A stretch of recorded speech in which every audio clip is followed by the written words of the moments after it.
Hi friends, നമുക്ക് ഇന്നത്തെ ക്ലാസ്സിൽ സെക്കൻഡ് ചാപ്റ്ററുടെ എക്സസൈസ് സെക്ഷൻ നോക്കാം. അപ്പോൾ ആദ്യത്തെ എക്സസൈസ് ഉച്ചാരണം കുരുത. ഉച്ചാരണം കുരുത എന്ന് പറഞ്ഞാൽ ഈ തന്നേക്കണ വേർഡ്സ് പ്രൊനൗൺസ് ചെയ്യുക, വായിക്കുക. ഇതാണ് ഉച്ചാരണം കുരുത. അപ്പോൾ ആദ്യത്തെ വേർഡ് നോക്കാം. കസ്മിൻഷിത്. കസ്മിൻഷിത് എന്ന് പറഞ്ഞാൽ ഒരിടത്ത്. വിചിന്യ. വിചിന്യ എന്ന് പറഞ്ഞാൽ ആലോചിച്ചിട്ട്. സാധിത്വം, ഇത് ശരിയാണ്. ക്ഷുധാർത്ഥഃ, വിശക്കുന്നു, അതായത് സിംഹത്തിനെയാണ്, വിശന്ന് നടന്ന സിംഹം. ഏതത് ശ്രുത്വ, ഇത് കേട്ടിട്ട്. ഭയസന്ത്രസ്ത മനസ്സാം, പേടിയുള്ള മനസ്സ്. സിംഹപദ പദതിഹി, ലയന്റെ ഫുട് പ്രിന്റ്സ്. സമാഹ്വാനം, വിളിക്കുന്നു എന്നാണ്. പ്രതിധ്വനിഹി, എക്കോ. അപ്പോൾ ഒന്നും കൂടി വായിക്കാം. കസ്മിൻഷത്, വിചിന്യ, സാധിത്വം, ക്ഷുധാർത്ഥഃ, ഏതത് ശ്രുത്വ, ഭയസന്ത്രസ്ത മനസാം, സിംഹപദ പദതിഹി, സമാഹ്വാനം, പ്രതിധ്വനിഹി. അപ്പോൾ ഫസ്റ്റ് എക്സസൈസ് കഴിഞ്ഞു. സെക്കൻഡ് നോക്കാം. ഏകപദേന ഉത്തരം ലിഖത. ഇവിടെ തന്നേക്കണ ക്വസ്റ്റ്യൻ്റെ ആൻസേഴ്സ് വൺ വേർഡിൽ എഴുതാം. അപ്പോൾ ആദ്യത്തെ ക്വസ്റ്റ്യൻ നോക്കാം. സിംഹസ്യ നാമകിം, സിംഹത്തിൻ്റെ പേരെന്താണ്? ഗർനഗരഃ, സിംഹത്തിൻ്റെ പേര് ഗർനഗരഃ. ഗുഹായാഹ സ്വാമി കഹ ആസിത്, ആ കേവിൻ്റെ സ്വാമി അതായത് ഓണർ ആരാണ്? ദധിപുച്ഛഃ നാമ ശൃഗാലഃ, ദധിപുച്ഛ എന്ന പേരുള്ള ഫോക്സ്. സിംഹഃ കസ്മിൻ സമയെ ഗുഹായാഹ സമീപേ ആഗതഃ, സിംഹം ഏത് സമയത്താണ് ഗുഹയുടെ അടുത്തേക്ക് വന്നത്? സൂര്യാസ്തമയെ, സൂര്യൻ അസ്തമിക്കുമ്പോൾ. ഹസ്തപാദാദികാഹ ക്രിയാഹ കേശാം ന പ്രവർത്തന്തെ, നമ്മുടെ കൈയും കാലും വിറയ്ക്കുന്നത് അല്ലെങ്കിൽ കൈയും കാലും ചലിക്കാത്തത് ഏത് സമയത്താണ്? ഭയസന്ത്രസ്ത മനസ്സാം, പേടിയുള്ള സമയത്ത്. ഗുഹാകേന പ്രതിധ്വനീന, ഗുഹ എങ്ങനെയാണ് പ്രതിധ്വനിച്ചത്, എങ്ങനെയാണ് എക്കോ അടിച്ചത്? സിംഹഗർജനേന, സിംഹത്തിന്റെ ഗർജനത്താൽ. അടുത്ത സെക്ഷൻ നോക്കാം. പൂർണ്ണവാക്യേന ഉത്തരത. ഇപ്പം നമ്മൾ വൺ വേർഡിലാണ് ക്വസ്റ്റ്യൻ ആൻസേഴ്സ് ചെയ്തത്. ഇനി ഫുൾ സെന്റൻസിൽ ക്വസ്റ്റ്യൻ ആൻസർ ചെയ്യാം. അപ്പോൾ ആദ്യത്തെ ക്വസ്റ്റ്യൻ, ഗർനഗരഃ കുത്ര പ്രതിവസതി സ്മ. ഗർനഗരഃ എന്ന സിംഹം എവിടെയാണ് താമസിച്ചത്? അപ്പം അതിന് ആൻസർ എന്താ? കസ്മിൻഷിത് വനെ ഗർനഗരഃ നാമ സിംഹഃ പ്രതിവസതി സ്മ. ഒരിടത്തൊരു വനത്തിലാണ് ഗർനഗരഃ എന്ന സിംഹം താമസിച്ചത്. മഹദീം ഗുഹാം ദൃഷ്ട്വാ സിംഹഃ കിം അചിന്തയത്. ഒരു വലിയ ഗുഹ കണ്ടിട്ട് സിംഹം എന്താണ് ആലോചിച്ചത്? മഹദീം ഗുഹാം ദൃഷ്ട്വാ സിംഹഃ അചിന്തയത്. നൂനം ഏതസ്യാം ഗുഹായാം രാത്രൗ കോ അപി ജീവാഹ ആഗച്ഛന്തി. ഈ ഗുഹയിൽ രാത്രി ആകുമ്പോഴത്തേക്കും ഏതെങ്കിലും ഒരു ജീവി വരും. അതഹ അത്രൈവ നിഗൂഢോ ഭൂത്വ തിഷ്ഠാമി, അതുകൊണ്ട് ഇവിടെ ഞാൻ ഒളിച്ചിരിക്കാം. രാത്രി ആകുമ്പോൾ ഏതെങ്കിലും ഒരു മൃഗം വരും, അതിനെ എനിക്ക് കഴിക്കാം. അതാണ് സിംഹം ആലോചിച്ചത്. ശ്രീകാലഹ കിം അചിന്തയത്. ഫോക്സ് എന്താണ് ആലോചിച്ചത്? ശ്രീകാലഹ അചിന്തയത് അഹോ വിനിഷ്ടോസ്മി, ഞാൻ കുറച്ച് കെയർഫുൾ ആയിരിക്കണം. നൂനം അസ്മിൻ ബിലെ സിംഹഃ അസ്തീതി തർക്കയാമി, ഈ ഗുഹയിൽ മിക്കവാറും ഒരു സിംഹം ഉണ്ടാവും സംശയമുണ്ട്. തത് കിം കരവാണി, അപ്പോൾ ഞാൻ എന്ത് ചെയ്യും? അതാണ് ശ്രീകാലഹ, ഫോക്സ് ആലോചിച്ചത്. ശ്രീകാലഹ കുത്ര പലായിതഃ, ശ്രീകാലൻ അതായത് ഫോക്സ് എവിടെയാണ് ഓടിപ്പോയത്? ശ്രീകാലഹ ദൂരം പലായിതഃ, ഫോക്സ് എസ്കേപ്പ് ചെയ്തത്, ഓടിപ്പോയത് ദൂരത്തേക്കാണ്. സിംഹം ഗർജിച്ചപ്പോൾ ഫോക്സ് ദൂരത്തേക്ക് ഓടിപ്പോയി. ഗുഹാ സമീപമാഗത്യ ശ്രീകാലഹ കിം പശ്യതി, ഗുഹയുടെ അടുത്തേക്ക് വന്നപ്പോൾ ഫോക്സ് എന്താണ് കണ്ടത്? ഗുഹാ സമീപമാഗത്യ ശ്രീകാലഹ സിംഹപദതിഹി ഗുഹായാം പ്രവിഷ്ടോ പശ്യതി. ഗുഹയുടെ അടുത്തേക്ക് വന്നപ്പോൾ ഫോക്സ് സിംഹത്തിന്റെ ഫുട് പ്രിന്റ്സ് ഗുഹയിലേക്ക് നടന്നു കയറുന്നതായിട്ട് കണ്ടു. കഹാ ശോഭതെ, ആരാണ് സന്തോഷവാനായിട്ടിരിക്കുന്നത്? യഹ അനാഗതം കുരുതെ സഹാ ശോഭതെ, ആരാണ് ബുദ്ധിപരമായിട്ട് ഓരോന്നും പ്ലാൻ ചെയ്ത് ഒരു അപകടത്തിൽ നിന്ന് രക്ഷപ്പെടുന്നത്? അയാളാണ് എപ്പോഴും സന്തോഷവാനായിട്ടിരിക്കുന്നത്. അതാണ് ലാസ്റ്റ് ക്വസ്റ്റ്യൻ. അടുത്ത എക്സസൈസ് നോക്കാം. രേഖാങ്കിതാനി പദാനി ആദൃത്യ പ്രശ്ന നിർമ്മാണം കുരുത. ഇവിടെ കുറേ ആൻസേഴ്സ് തന്നിട്ടുണ്ട്, അതിൽ കുറച്ച് വേർഡ്സ് മെൻഷൻ ചെയ്തിട്ടുണ്ട്. ആ മെൻഷൻ ചെയ്ത വേർഡ്സിൻ്റെ ക്വസ്റ്റ്യൻ വേർഡ് എന്താണെന്ന് നമ്മൾ എഴുതാം. അതാണ് ഈ എക്സസൈസ്. ആദ്യത്തെ നോക്കാം. ക്ഷുധാർത്ഥഃ സിംഹഃ കുത്രാപി ആഹാരം ന പ്രാപ്തവാൻ. വിശന്നിരിക്കുന്ന സിംഹം എവിടെയും ഫുഡ് കണ്ടുപിടിക്കാൻ പറ്റിയില്ല. അപ്പോൾ ക്ഷുധാർത്ഥയാണ് പറഞ്ഞേക്കണേ. എന്ത് സിംഹം? അപ്പോൾ എന്ത് എന്ന് ചോദിക്കാൻ സാൻസ്ക്രിറ്റിൽ കീദൃശഃ. രണ്ടാമത്തെ ദധിപുച്ഛഃ നാമ ശ്രീകാലഃ ഗുഹായാഹ സ്വാമി ആസിത്. ദധിപുച്ഛ എന്ന പേരുള്ള ഫോക്സ് ഗുഹയുടെ ഓണറാണ്. അപ്പോൾ ആര് എന്ന് ചോദിക്കാൻ കഹ. ശ്രീകാലഹ ഫോക്സ്, അതായത് പുല്ലിംഗമായതുകൊണ്ട് അയാളുടെ പേരും പുല്ലിംഗമാണ്. അപ്പോൾ കഹ എന്ന് വരും. ഏഷ ഗുഹ സ്വാമിനഹ സദാ ആഹ്വാനം കരോതി. ഈ ഗുഹ ആരെയാണ് ആഹ്വാനം, അതായത് വിളിക്കുന്നത് എപ്പോഴും? സ്വാമിനഹ. അപ്പോൾ ആരെയാണെന്ന് ചോദിക്കാൻ കസ്യാം ഭയസന്ത്രസ്ത മനസാം ഹസ്തപാദാദികഃ ക്രിയഃ ന പ്രവർത്തന്തെ. നമ്മൾ പേടിച്ചിരിക്കുന്ന സമയത്ത് നമ്മുടെ കൈയും കാലും ചലിക്കത്തില്ല. അപ്പോൾ കൈയും കാലും എന്ന് ചോദിക്കാൻ എന്ത്? അപ്പോൾ അതിന്റെ സാൻസ്ക്രിറ്റ് ക്വസ്റ്റ്യൻ വേർഡ് കാഹ. ആഹ്വാനേന ശ്രീകാലഃ ബിലെ പ്രവിശ്യ സിംഹസ്യ ഭോജ്യം ഭക്ഷ്യതി. ബിലെ എന്ന് പറഞ്ഞാൽ കേവില്. ഇവിടെ പറഞ്ഞേക്കണത് ഫോക്സ് ആ കേവിനുള്ളിൽ അറിയാണ്ട് പെട്ടുപോയ സിംഹം അതിനെ കഴിക്കും. അപ്പോൾ ബിലെ എന്ന് പറഞ്ഞാൽ എവിടെ, അതായത് എവിടെയെന്ന് ചോദിക്കാൻ സാൻസ്ക്രിറ്റിൽ കുത്ര. ബിലെ എന്ന് പറഞ്ഞ ഒരു സ്ഥലം. അപ്പൊ എവിടെയെന്ന് ചോദിക്കാനായിട്ട് സാൻസ്ക്രിറ്റിൽ കുത്ര. അടുത്തത് ഘടനാക്രമാനുസാരം വാക്യാനി ലിഖത. ഇവിടെ 7 സെന്റൻസ് തന്നിട്ടുണ്ട്. 7 സെന്റൻസും നമ്മൾ പഠിച്ച സ്റ്റോറിയുടെ ആണ്. ഷോർട്ട് ആൻഡ് ബ്രീഫ് ആയിട്ടാണ് തന്നേക്കണേ. അത് മിക്സ് ആക്കിയിട്ടാണ് തന്നേക്കണേ. അപ്പൊ നമ്മളത് റീഅറേഞ്ച് ചെയ്യുക. നമ്മൾ പഠിച്ച സ്റ്റോറി അനുസരിച്ചിട്ട് ഇതൊരു റീഅറേഞ്ച് ചെയ്ത് നമ്മൾ പഠിച്ച സ്റ്റോറി ആക്കുക. അപ്പൊ നമുക്ക് ആദ്യത്തെ സെന്റൻസിന്റെ മീനിങ് നോക്കാം. ഗുഹായാഹ സ്വാമി ദദിപ്പുച്ഛഃ നാമ ശ്രീകാലഃ സമാഗച്ഛത്. ഗുഹയുടെ ഉണതായ ദദിപ്പുച്ഛ എന്ന പേരുള്ള ഫോക്സ് അവിടെ എത്തി. സിംഹഃ ഏകാം മഹതീം ഗുഹാം അപശ്യത്. സിംഹം ഒരു ഗുഹ കണ്ടു. പരിഭ്രമം സിംഹഃ ശുതാർത്ഥഃ ജാതഃ. ഒരു സിംഹം വശന്ന് നടക്കുകയായിരുന്നു. ദൂരസ്ഥഃ ശ്രീകാലഃ രവം കർത്തും ആരഭത. ദൂരെ നിന്ന് ഫോക്സ് ശബ്ദമുണ്ടാക്കാൻ തുടങ്ങി. സിംഹഃ ശ്രീകാലസ്യ ആഹ്വാനം അകരോത്. സിംഹം ശ്രീകാലനെ, അതായത് ഫോക്സിനെ വിളിച്ചു. ദൂരം പാലയാമഹ ശ്രീകാലഃ ശ്ലോകം അവിടത്ത്. ശ്ലോകം അപ്പടത്. ദൂരെ പോയിട്ട് ഫോക്സ് ഒരു ശ്ലോകം പാടി. ഗുഹായാം കോ അഭി അസ്തി ഇതി ശ്രീകാലസ്യ വിചാരഃ. ഗുഹയിൽ ആരോ ഒളിഞ്ഞിരിക്കുന്നുണ്ട് എന്ന് ശ്രീകാല, അതായത് ഫോക്സിന് മനസ്സിലായി. അതാണ് നമ്മൾ ഈ ഇത്രയും തന്നേക്കണ സെന്റൻസിന്റെ മീനിങ്. അത് നമ്മൾ പഠിച്ച സ്റ്റോറി റീഅറേഞ്ച് ചെയ്യുക. അപ്പൊ നമുക്ക് ആദ്യത്തെ സെന്റൻസ് എന്താ വരുന്നത് നോക്കാം. അപ്പൊ ആദ്യത്തെ പരിഭ്രമം സിംഹഃ ശുതാർത്ഥഃ ജാതഃ. ഒരു പരിഭ്രമിച്ച് നടക്കുന്ന സിംഹം ഉണ്ടായിരുന്നു. അയാൾ ഭയങ്കര ഹംഗ്രി ആയിരുന്നു. ഇതാണ് ഫസ്റ്റ് വരുന്നത്.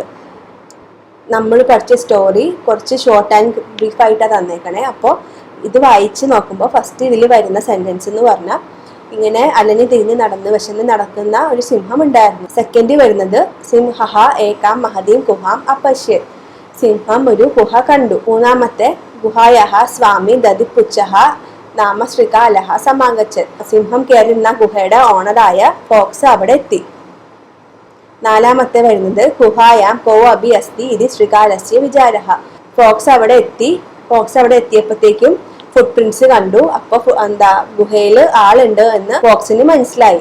അത് കഴിഞ്ഞിട്ട് ദൂരസ്ഥഃ ശ്രീകാലഃ രവം കർത്തും ആരബ്ധഃ. ദൂരം മാറി നിന്ന് ഫോക്സ് ശബ്ദമുണ്ടാക്കാൻ തുടങ്ങി. അതായത് കേവിനെ നോക്കിയിട്ട് നീ വന്നോ എന്ന് ചോദിക്കാവുന്ന രീതിയിൽ ശബ്ദമുണ്ടാക്കാൻ തുടങ്ങി. അത് കഴിഞ്ഞിട്ട് സിംഹഃ ശ്രീകാലസ്യ ആഹ്വാനം അകരോത്. ശ്രീകാലൻ എന്താ കേവിനോട് പറഞ്ഞേ? ഫോക്സ് എന്താ പറഞ്ഞേ? നീ ശബ്ദമുണ്ടാക്കിയാലേ ഞാൻ അകത്തേക്ക് വരുള്ളൂ എന്ന്. അപ്പോൾ സിംഹം വിചാരിച്ചത് എന്താ? എന്നെ പേടിച്ചിട്ടാണ് ഗുഹയൊന്നും മിണ്ടാത്തത് എന്ന്. അപ്പോൾ സിംഹം ഫോക്സിനെ ശബ്ദമുണ്ടാക്കി വിളിക്കാൻ തുടങ്ങി. അതാണ് 6ാമത്തെ സെന്റൻസ്. 7ാമത്തെ എന്ന് പറയുമ്പോൾ ദൂരം പാലയമാനഃ ശ്രീകാലഃ ശ്ലോകം അപ്പടത്. ഇതില് ഗുഹയിൽ ആളുണ്ട്, സിംഹമാണ്, ഉറപ്പിക്കാമെന്നും പറഞ്ഞ് തിരിച്ച് അവിടെ നിന്ന് രക്ഷപ്പെട്ട ഫോക്സ്, ബുദ്ധിപരമായിട്ട് അവിടെ നിന്ന് രക്ഷപ്പെട്ട ഫോക്സ് ദൂരെ മാറി നിന്ന് ഒരു ശ്ലോകം പാടി. ആ ശ്ലോകവും നമ്മൾ ചാപ്റ്ററിൽ ഡിസ്കസ് ചെയ്തിരുന്നു. അപ്പോൾ നമ്മൾ ഈ സെന്റൻസ് നല്ലപോലെ വായിച്ച് മനസ്സിലാക്കുക, നമ്മൾ പഠിച്ച സ്റ്റോറിയും മനസ്സിലോർക്കുക, എന്നിട്ട് ഇത് റീഅറേഞ്ച് ചെയ്യുക. അതാണ് എക്സസൈസ്. അടുത്ത എക്സസൈസ് യഥാ നിർദ്ദേശ ഉത്തരത. ഇവിടെ ഓരോ സെന്റൻസ് തന്നിട്ടുണ്ട്. സെന്റൻസ് അല്ല, ഓരോ ക്വസ്റ്റ്യൻസ് പോലെ. അത് നമ്മൾ അവർ പറഞ്ഞ രീതിയിൽ ആൻസർ ചെയ്യുക. അപ്പോൾ ആദ്യത്തെ ഇത് നോക്കാം. ഏകാം മഹതീം ഗുഹാം ദൃഷ്ട്വാ സഹ അചിന്തയത്. അസ്മിൻ വാക്യേ കതി വിശേഷണ പദാനി സംജ്ഞാ സഹ പദാനി അഭിലിഖത. ഇവിടെ സെന്റൻസ് തന്നിട്ടുണ്ട്. ഏകാം മഹതീം ഗുഹാം ദൃഷ്ട്വാ സഹ അചിന്തയത്. ഒരു ഗുഹ കണ്ടിട്ട് അയാൾ ആലോചിച്ചു. അയാൾ എന്ന് പറഞ്ഞാൽ സിംഹമാണ്. അപ്പോൾ ഈ ഒരു സെന്റൻസിൽ ഏകാം തൊട്ട് അചിന്തയത് വരെയുള്ള സെന്റൻസിൽ വിശേഷണം എന്താണ്, അതുപോലെ സംഖ്യ നമ്പർ എന്താണ്. വിശേഷണം എന്ന് പറഞ്ഞാൽ ഒരു സാധനത്തിനെ വിശേഷിപ്പിക്കുന്നു. അപ്പോൾ അതെന്താണെന്ന് ചോദിച്ചാൽ മഹതി എന്ന് പറഞ്ഞാൽ ഒരു വലിയ ഗുഹ. ഗുഹ അതിന്റെ വിശേഷണമാണ് മഹതി. അതുപോലെ നമ്പർ എന്താ വരുന്നത് ഇവിടെ? ഏകാം, 1. അപ്പൊ നമ്പർ സംഖ്യ ഏകാം, വിശേഷണം എന്ന് പറഞ്ഞാൽ മഹതി. രണ്ടാമത്തെ തത് അഹം അസ്യ ആഹ്വാനം കരോമി. അത്ര അഹം ഇതി പദം കസ്മൈ പ്രയുക്തം. ഈ സെന്റൻസിൽ തത് അഹം അസ്യ ആഹ്വാനം കരോമി. സോ ഞാൻ ഇവിടെ വെയിറ്റ് ചെയ്യാം. തത് അഹം അസ്യ ആഹ്വാനം കരോമി, ഞാൻ ഇപ്പോ അവനെ വിളിക്കാം എന്നാണ് തത് അഹം അസ്യ ആഹ്വാനം കരോമി എന്ന് പറയുന്നത്. അപ്പോ അത്ര അഹം എന്ന വാക്ക് ആരെയാണ് ഉദ്ദേശിക്കുന്നത്? പ്രയുക്തം എന്ന് പറഞ്ഞാൽ ആരെ ഉദ്ദേശിച്ചാണ്? അഹം എന്ന് പറയുന്നത് ആരാ? സിംഹം. ഞാൻ ഇവിടെ അവനെ ആഹ്വാനം ചെയ്യാം, അതായത് ഞാൻ അവനെ വിളിക്കാം, ഫോക്സിനെ വിളിക്കാം. അപ്പൊ ഞാൻ എന്ന് പറഞ്ഞാൽ സിംഹം. യദി ത്വം മാം ന ആഹ്വായസി അസ്മിൻ വാക്യെ കർത്തൃപദം കിം. കർത്താവ് ആരാണ് ഈ സെന്റൻസിൽ? യദി ത്വം മാം ന ആഹ്വായസി. അപ്പൊ കർത്താവ് ത്വം എന്നാണ് വരുന്നത്, നീ. അടുത്തത് സിംഹപദ പദ്ധതി ഗുഹായാം പ്രവിഷ്ടോ ദൃശ്യതേ അസ്മിൻ വാക്യെ ക്രിയാപദം കിം. സിംഹപദ പദ്ധതി ഗുഹായാം പ്രവിഷ്ടോ ദൃശ്യതേ. ഫുട് പ്രിന്റ്സ് ലൈനിന്റെ ഗുഹയിലേക്ക് കയറുന്നതായിട്ട് കണ്ടു. അപ്പോ ക്രിയ എന്ന് പറഞ്ഞ ആക്ടിവിറ്റി എന്താണ്? കണ്ടു എന്നതാണ് ആക്ടിവിറ്റി. ദൃശ്യതേ. വനേ അത്ര സംസ്തസ്യ സമാഗത ജര അസ്മിൻ വാക്യെ അവ്യയപദം കിം. അവ്യയപദം ഞാൻ ഒരു ടോപ്പിക് ഗ്രാമറിൽ എടുത്തിട്ടുണ്ടായിരുന്നു, ആ വീഡിയോ നിങ്ങൾക്ക് നോക്കാം. അവ്യയം എന്ന് പറഞ്ഞാൽ ഇൻഡിക്ലൈനബിൾ, അവിടെ, ഇവിടെ എന്നൊക്കെ പറയുന്നത്. അപ്പൊ ഈ സെന്റൻസിൽ അത്ര, വനേത്ര എന്ന് പറഞ്ഞാൽ വനം പ്ലസ് അത്രയാണ്. അപ്പൊ അത്ര എന്നാണ് ആൻസർ. ഈ ഇൻഡിക്ലൈനബിൾസ് അതായത് അവ്യയത്തിന്റെ കുറച്ച് വീഡിയോസ് ഞാൻ ചെയ്തിട്ടുണ്ട്, ലിങ്ക് ഞാൻ ഡിസ്ക്രിപ്ഷൻ ബോക്സിൽ തരാം, അത് നിങ്ങൾക്ക് ഫോളോ ചെയ്യാം പഠിക്കാനായിട്ട്. ലാസ്റ്റ് എക്സസൈസ് നോക്കാം. മഞ്ജുഷാദഹ അവ്യയ പദാനി ചിത്വ റിക്തസ്ഥാനാനി പൂരയിത. ഞാൻ നേരത്തെ പറഞ്ഞിരുന്നു അവ്യയം എന്ന് പറഞ്ഞാൽ ഇൻഡിക്ലൈനബിൾസ് ആണ്. അവിടെ, ഇവിടെ, അപ്പോൾ, ഇപ്പോൾ എന്നൊക്കെ പറയുന്ന പോലെ, താഴെ, മുകളിൽ, അങ്ങനത്തെയാണ് അവ്യയം. അപ്പോൾ അതിന്റെ ലിങ്ക് ഞാൻ തരാം, അത് നോക്കിയിട്ട് നിങ്ങൾക്ക് സിമ്പിൾ ആയിട്ട് മനസ്സിലാക്കി പഠിക്കാം. അപ്പോൾ ഈ ബോക്സിൽ, ഈ എക്സസൈസിലാണെങ്കിൽ പറയണത്, ഈ ബോക്സിൽ കുറെ അവ്യയങ്ങൾ തന്നിട്ടുണ്ട്. ഇവിടെ ഒരു പാരഗ്രാഫ് തന്നിട്ടുണ്ട്. ഈ പാരഗ്രാഫ് ഒരു സ്റ്റോറിയാണ്. ആ സ്റ്റോറി നമ്മൾ മനസ്സിലാക്കിയിട്ട് ഈ തന്നേക്കണ അവ്യയങ്ങൾ ഇതിലേക്ക് ഫില്ല് ചെയ്യാം. അപ്പോൾ സ്റ്റോറി നമുക്ക് നോക്കാം. ഏകസ്മിൻ വനെ ഡാഷ് വ്യാധഃ ജാലം വിസ്തീര്യ ഡാഷ് സ്ഥിതഃ. ഏകസ്മിൻ വനെ ഒരിക്കൽ ഒരു വനത്തിൽ, ഡാഷ് വ്യാധഃ എന്ന് പറഞ്ഞാൽ 100, ജാലം വിസ്തീര്യ നെറ്റ് അതായത് വല വിരിച്ചിട്ട്, ഡാഷ് സ്ഥിതഃ മാറി പോയിരുന്നു. അപ്പോ എന്തായിരിക്കും വരുന്നത്? ഇവിടെ വേർഡ്സിന് നീചൈഹി എന്ന് പറഞ്ഞാൽ താഴെ, തഥാ എന്ന് പറഞ്ഞാൽ അപ്പോൾ, കശ്ചെന്ന് പറഞ്ഞാൽ ഒരിടത്ത്, പരം പക്ഷേ, യതി ഇഫ്, സഹസ പെട്ടെന്ന്, തർഹി അപ്പോൾ, ച എന്ന് പറഞ്ഞാൽ ആൻഡ്, ദൂരെ എന്ന് പറഞ്ഞാൽ ദൂരത്തേക്ക്. അപ്പോൾ ഫസ്റ്റ് സെന്റൻസിൽ ഏകസ്മിൻ വനെ കശ്ചൻ എന്ന് വരും, ഒരിക്കൽ ഒരിടത്ത് എന്ന് പറയുന്ന പോലെ. ഒരു വ്യാധഃ ഒരു ഹണ്ടർ ഉണ്ടായിരുന്നു. ജാലം വിസ്തീര്യ അതായത് നെറ്റ് വിരിച്ചിട്ട്, ഡാഷ് സ്ഥിതഃ ദൂരെ എന്ന് വരും, ദൂരത്തേക്ക് മാറി നിന്നു. ക്രമശഃ ആകാശാത് സപരിവാരഃ കപോതരാജഃ ഡാഷ് ആഗച്ഛത. ആകാശത്ത് ആ സമയത്ത് പറന്നുകൊണ്ടിരുന്ന സപരിവാരഃ അതായത് സ്വന്തം ഫാമിലിയുടെ കൂടെ പറന്നുകൊണ്ടിരുന്ന കപോതരാജഃ, കബോധം എന്ന് പറഞ്ഞ പീജിയന്റെ ഹെഡും അയാളുടെ ഫാമിലിയും കൂടി ആ സ്ഥലത്തേക്ക് വന്നു. അതായത് നീചൈഹി എന്ന് വരും, നീചൈഹി. അഗച്ഛത് താഴെ ഇറങ്ങി പറന്നിട്ട്. ഡാഷ് കബോധാഹ തണ്ടൂലാൻ അപശ്യൻ യഥാ എന്ന് വരും. യഥാ എന്ന് പറഞ്ഞാൽ അപ്പോൾ ആ ബീഷ്യൻസ് തണ്ടൂലാൻ അപശ്യൻ ആ വലകൾ കണ്ടു. തണ്ടൂല എന്ന് പറഞ്ഞാൽ ആ കുറച്ച് റൈസ് ഇട്ടിട്ടുണ്ടായിരുന്നു ആ ഹണ്ടർ ഇവരെ പിടിക്കാൻ, ആ റൈസ് കണ്ടു, അരിമണികൾ. തഥാ തേശാം ലോഭിഹി ജാതഹ അത് കണ്ടപ്പോ ഇവര് ഗ്രീഡി ആയി. തഥാ എന്ന് വരും. യഥാ വന്നാൽ അതിനൊപ്പം തഥാ എന്നേ വരത്തുള്ളൂ. അപ്പോ വല വിരിച്ച സ്ഥലത്തൊക്കെ അരി ഉണ്ടായിരുന്നു. യഥാ വന്ന ആ സെന്റൻസിന്റെ ലാസ്റ്റ് തന്നെ തഥാ എന്നുണ്ടാവും.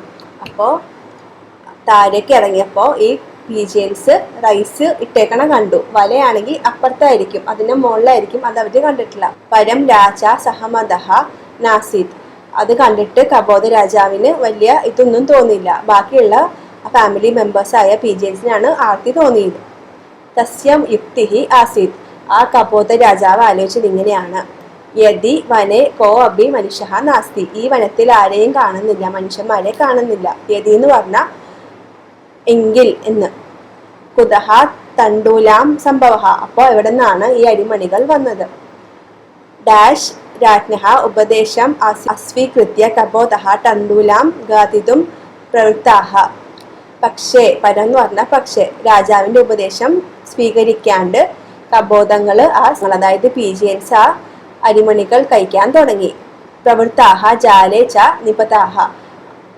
കബോധ രാജാവിനെ അനുസരിക്കാണ്ട് താഴെ കിടന്ന അരിമണികൾ പറക്കി കഴിക്കാൻ തുടങ്ങിയപ്പോൾ ജാലെ അതായത് നെറ്റിൽ അവർ കുടുങ്ങി. അപ്പൊ അതാണ് സ്റ്റോറി. ഒരു ഹണ്ടർ വന്നിട്ട് കുറച്ച് അരിമണികൾ ഇട്ടു, അതിനൊപ്പം ഒരു വലയും വിരിച്ചു. ആകാശത്ത് പറന്നുകൊണ്ടിരുന്ന കബോധ രാജാവിൻ്റെ ഒപ്പമുള്ള ബാക്കി പീജിയൻസും അയാളുടെ ഹെഡും കൂടി താഴേക്ക് ഇറങ്ങി. ആ സമയത്ത്